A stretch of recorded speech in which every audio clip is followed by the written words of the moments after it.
Gentlemen, if you're a man who works at the desk, the mere task of sitting can quietly be affecting your erections. In the next few minutes, I'm going to explain how this works and show you a simple exercise that you can do while you're working right here in the chair that can instantly change how your pelvic floor works and potentially improve and support your erectile function. I'm Junichi Swope, a men's pelvic floor physiotherapist, and today we're talking about something simple: how you sit.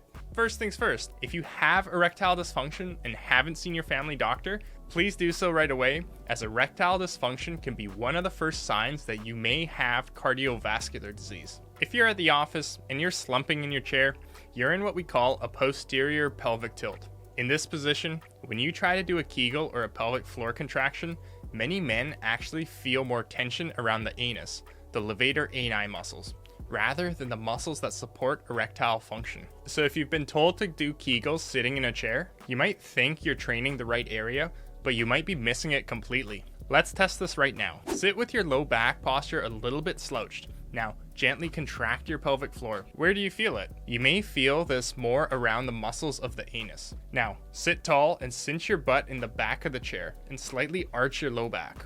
Think chest up, extending your mid-spine. This brings you into a mild anterior pelvic tilt. And when you try the same contraction again, ask yourself, does this feel different? Many men notice that the contraction shifts more forwards, towards the perineum and closer to the erectile tissues. And here's a pro tip.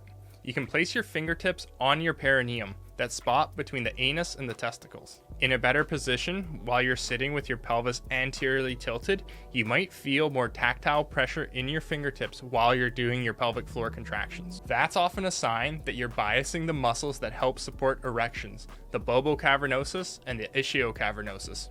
The ischiocavernosus is responsible for maintaining the erection rigidity, and the bulbocavernosus is responsible for erection maintenance and ejaculation.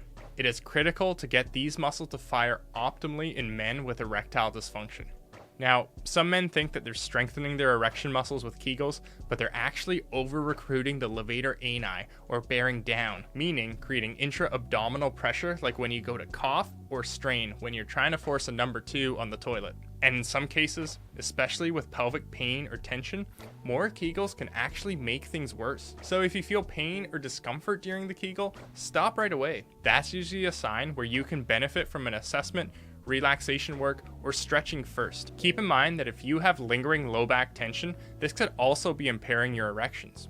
The relationship between the pelvis and the lumbar spine are very related. The pudendal nerve emerges from the tailbone from the S2, 3, and 4 spinal segments, and sometimes there are muscles that are slightly higher up that can be placing unnecessary stress on that pudendal nerve.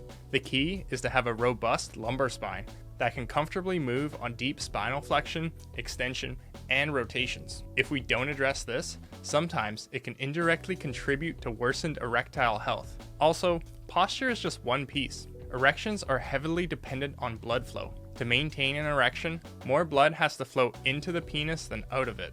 And yes, pelvic floor contractions can help you support that, but sitting all day, that works against you. Which is why one of the best things you can do is simply change your positioning. Walking, standing, or simply marching on the spot can help improve blood flow to your pelvic floor. So if you have a desk job, try this. Every 2 hours, sit with your pelvis in an anterior tilt and perform 10 pelvic floor contractions. Hold these contractions for 5 seconds each, and to contract the erectile tissue, think about the following visual cue. Shorten the penis into the body. Then, stand up, walk around, or you can do things like play with your dog. This is Panko, my 13-week-old corgi puppy. And if you like and subscribe right now, I can get one step closer to monetization so Panko can afford the best dog food. And for the last tip, if you're dealing with erectile issues, pelvic pain, or if you're not sure if you're doing these correctly, seeing a pelvic floor physio in person can make a huge difference. Finding out why you have poor erectile health can be a challenge, and an individual assessment will create a treatment plan that's tailored to you. And if you want more practical, evidence-based tips like this, subscribe and I'll see you in the next video. Right, Panko?